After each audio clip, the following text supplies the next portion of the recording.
Hello students, आज है कार्यपत्रक 20 हिंदी विषय का और ये कक्षा 9 के लिए है। और पीछे का जो हिंदी विषय का कार्यपत्रक था उसमें हम लोगों ने रसखान के कुछ सवैये को पढ़ा था और आज फिर हम आगे उस सवैये को पढ़ेंगे।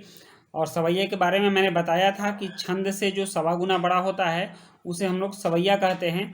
तो आइए देखते हैं इस वर्कशीट में इनके बारे में क्या दिया गया है।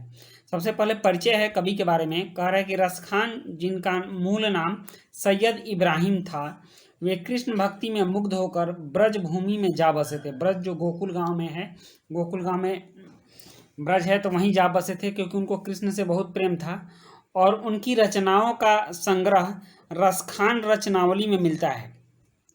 उन्होंने जो भी रचना किया है उसका एक संग्रह है, एक किताब बना है और वो है रसखान रचनावली। तो इसमें उनकी सारी कविताएं मिलती है, सारे सवैये मिलते हैं जो भी उन्होंने लिखा है। और उनकी रचनाएं मुख्यतः ब्रज भाषा में है। ब्रज भाषा वह भाषा है जो ब्रज में बोली जाती है, उसको ब्रज भाषा बोलते हैं। तो ब्रज भाषा में ही उन्होंने ये सवैया भी लिखा है।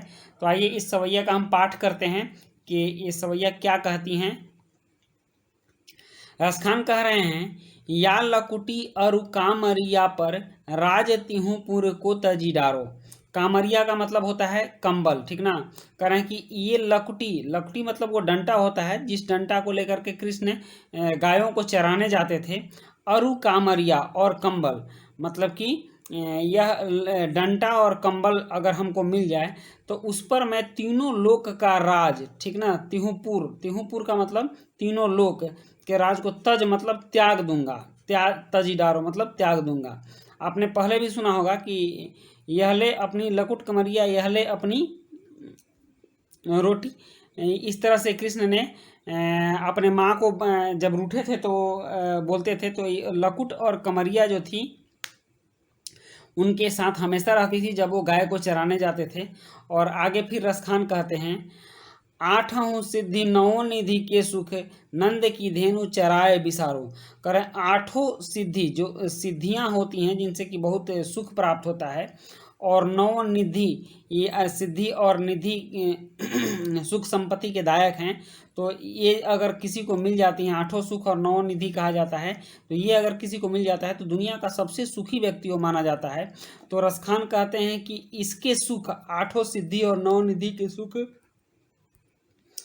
नंद की धेनु चराए। धेनु मतलब गाय होता है। मतलब अगर नंद की गाय चराने को मुझे मिले तो मुझे दुनिया के किसी भी सुख की जरूरत नहीं है।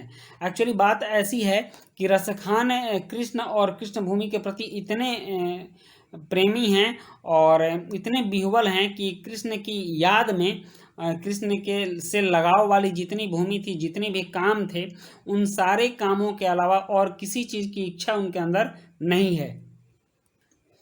आगे कहते हैं, रसखान कबो इन आँखिन सो ब्रज के बन बाग तड़ाग निहारो।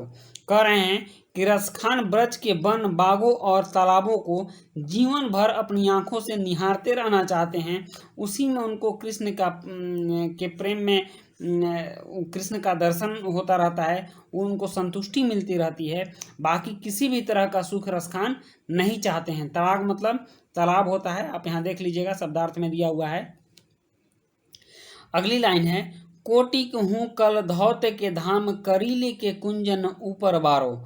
करील मतलब कांटेदार झाड़ी होती है और वारो मतलब न्योछावर करना। वो कह रहे हैं कि यह व्रज की कांटेदार झाड़ियों के लिए सोने चांदी के महल भी न्योछावर कर देंगे। तो इस तरह से इन सवैयों से रसखान का कृष्ण के प्रति प्रेम झलकता है। और आइए देखते हैं कि इसका शब्दार्थ क्या है। तो कामरिया, कामरिया का मतलब होता है कंबल। और तड़ाग, तड़ाग का अर्थ होता है तालाब।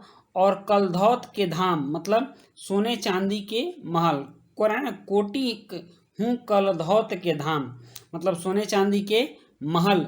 और करील, करील का मतलब यहाँ है धाम। करील के कुंजन ऊपर वारो मतलब करील मतलब होता है कांटेदार झाड़ी, और वारो मतलब न्योछावर करना, त्याग देना। ठीक, अब आइए इसकी जो व्याख्या है उसको हम लोग रीड करते हैं। कह रहा है, रसखान प्रस्तुत पद्यांश में कृष्ण और कृष्ण भूमि के प्रति अपना अनन्य समर्पण भाव व्यक्त करते हुए कहते हैं कि वह ग्वालों की लाठी और कंबल के लिए तीनों लोकों का राजपाट भी त्यागने के लिए तैयार हैं। नंद की गाय चराने के लिए आठों सिद्धि और नौ निधियों का सुख भी भुला दूं, मतलब आठों सिद्धि और नौ निधि का सुख भुलाने के लिए तैयार हैं। रसखान ब्रज के वन, बागों और तालाबों को जीवन भर अपनी आंखों से निहारना चाहते हैं। वह ब्रज की कांटेदार झाड़ियों के लिए सोने चांदी के महल भी न्यौछावर कर देंगे। अब विशेष में है, प्रस्तुत पद्यांश ब्रज भाषा में रचित है। ठीक है, इसको हम लोग याद रखेंगे। यह किस भाषा में रचित है? तो ब्रज भाषा में रचित है। करा प्रस्तुत पद्यांश सवैया छंद में रचित है, जो ब्रज भाषा का बहुप्रचलित छंद है। यह जो छंद है वह सवैया है, और हमने आपको बताया है कि छंद से सवा गुना बड़ा होता है तो उसको हम लोग सवैया बोलते हैं। अब नेक्स्ट इससे जुड़े प्रश्न हैं, इन प्रश्नों को हम हल करेंगे। तो आइए एक एक करके हम इन प्रश्नों को देखते हैं। पहला प्रश्न है, प्रस्तुत पद्यांश के अनुसार कवि क्या क्या त्यागने के लिए तैयार हैं और क्यों? तो आइए इसका उत्तर देखते हैं क्या है। इसका उत्तर है पहले प्रश्न का कि प्रस्तुत पद्यांश के अनुसार कवि तीनों लोकों के राज और आठों सिद्धि नौ निधि के सुख त्यागने को तैयार हैं, क्योंकि कवि कृष्ण के प्रेम में इतना डूबे हैं कि वो कृष्ण से जुड़ी वस्तुओं और ब्रज के आगे सब कुछ तुच्छ समझते हैं। नेक्स्ट दूसरा प्रश्न है, रसखान ब्रज के वन, बाग और तालाब को जीवन भर क्यों निहारना चाहते हैं? अपने शब्दों में लिखिए। आइए इसका उत्तर देखते हैं। दूसरे प्रश्न का उत्तर है, रसखान कृष्ण और कृष्ण भूमि ब्रज के प्रति अपना अनन्य समर्पण भाव व्यक्त करते हैं।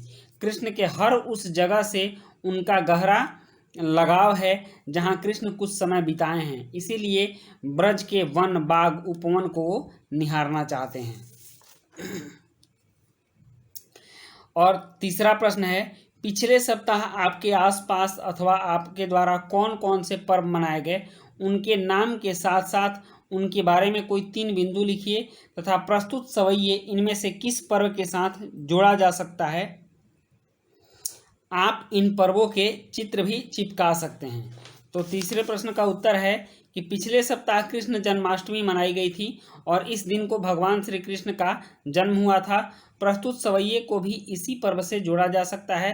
कृष्ण की जन्माष्टमी आज भी ब्रज में बड़ी धूमधाम से मनाई जाती है। और अगर आपके पास कुछ चित्र होंगे कृष्ण जन्माष्टमी से संबंधित या कृष्ण से संबंधित या फिर कृष्ण का कोई भी चित्र होगा तो आप लोग इसमें साइड से लगा सकते हैं। इस तरह से इसका उत्तर पूर्ण हो जाएगा।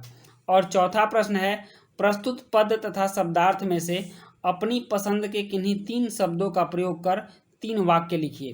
तो आइए देखते हैं इसमें से 3 शब्द कौन कौन हो सकते हैं। तो चौथे प्रश्न का उत्तर है, पहला शब्द है लकुटी। लकुटी मतलब लाठी होती है। तो कृष्ण लकुटी लेकर गाय चराते थे, ये एक वाक्य हो गया। और दूसरा है वन, तो वन से वाक्य बनाइए, वन में गायें चरने जाती हैं। और तीसरा है तालाब, तो इससे वाक्य बनेगा, ब्रज के तालाब कवि के मन मोह लेते हैं। तो इस तरह से आपके चारों प्रश्न के उत्तर हो गए। और आपका जो वर्कशीट है, वर्कशीट नंबर 20, ये भी पूरा हुआ। और आगे भी आपके वर्कशीट इस चैनल पर आते रहेंगे, इसलिए आप लोग इस चैनल को जरूर सब्सक्राइब करें और बेल आइकन के बटन को भी दबाएं ताकि वीडियो की नोटिफिकेशन आप तक पहुंचती रहे। तो फिर मिलते हैं नेक्स्ट वर्कशीट में, तब तक के लिए गुड बाय।